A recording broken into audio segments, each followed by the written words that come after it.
2025 या वर्षाच्या सुरुवातीलाच देशामध्ये एक मोठी दुर्घटना घडली। प्रयागराजच्या कुंभमेळ्यातील चेंगराचेंगरीमध्ये जवळपास 800 जणांचा मृत्यू झाला होता आणि त्यानंतर पहलगाममध्ये झालेल्या दहशतवादी हल्ल्यानंतर देशभरातून संताप व्यक्त करण्यात आला आणि आता अहमदाबाद विमान दुर्घटनेमध्ये 265 जणांचा मृत्यू झालाय। दरम्यान मागच्या 6 महिन्यांमध्ये देशाने 6 मोठ्या दुर्घटना पाहिल्यात। पाहूया एक रिपोर्ट।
गेल्या 6 महिन्यात देशात 6 मोठ्या दुर्घटना घडल्या।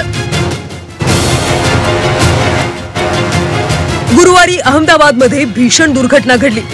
या घटनेत विमानातल्या प्रवाशांबरोबर अहमदाबादमधल्या मेडिकल कॉलेजच्या विद्यार्थ्यांचा देखील मृत्यू झाला। कारण अहमदाबादच्या विमानतळावरून उड्डाण घेतल्यानंतर काही सेकंदातच हे विमान मेडिकल कॉलेजच्या वसतिगृहावर कोसळलं। या हृदयद्रावक घटनेत 24 विद्यार्थ्यांनी देखील आपला जीव गमावला। दरम्यान ही दुर्घटना कशामुळे झाली याचं कारण विमानातल्या ब्लॅक बॉक्स मधून समोर येणार आहे। पंतप्रधान नरेंद्र मोदींनी देखील आज घटनास्थळी जात परिस्थितीचा आढावा घेतला। तसंच जखमी नागरिकांची देखील मोदींनी भेट घेतली। या 6 महिन्यातली दुसरी सर्वात मोठी दुर्घटना म्हणजे मुंबई लोकल। 9 जून रोजी मुंब्रा स्टेशन जवळ लोकल मधून पडून 4 प्रवाशांचा मृत्यू झाला होता।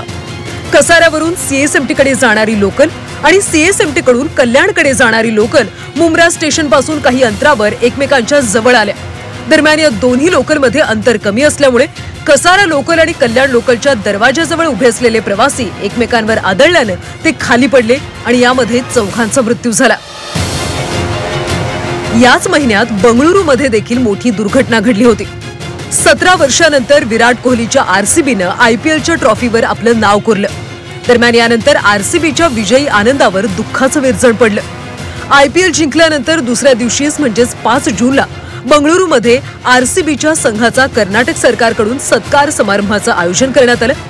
दरम्यान जो पहिले येईल त्याला चिन्नस्वामी स्टेडियम मध्ये एंट्री मिळणार असं सांगण्यात आलं होतं। त्यामुळे स्टेडियम बाहेर चाहत्यांची मोठी गर्दी झाली। दरम्यान हीच गर्दी पांगवताना स्टेडियम बाहेर चेंगराचेंगरी झाली आणि या घटनेत 11 जणांचा मृत्यू झाला तर जवळपास 35 जण जखमी झाले। 22 एप्रिलला पहलगाममध्ये दहशतवादी हल्ला करण्यात आला। या घटनेत 26 पर्यटकांनी आपला जीव गमावला। दहशतवाद्यांनी धर्म विचारून या पर्यटकांवर गोळीबार केला होता। तसंच मोदींना जाऊन सांगा असंही दहशतवाद्यांनी एका महिलेला सांगितलं होतं।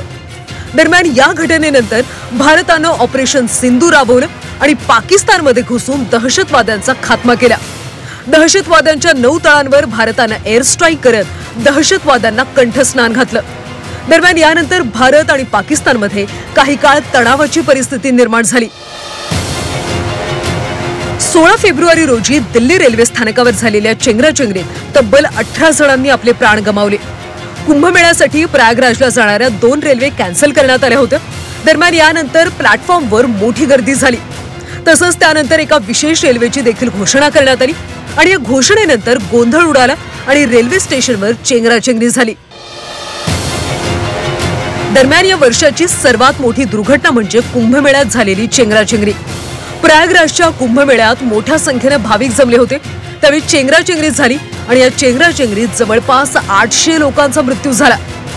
29 जानेवारीला मौनी अमावस्येला अमृत स्नान करण्यासाठी संगम किनाऱ्यावर मोठ्या संख्येने भाविक आले आणि त्यावेळीच ही चेंगराचेंगरी होऊन तब्बल 800 भाविकांनी आपला जीव गमावला।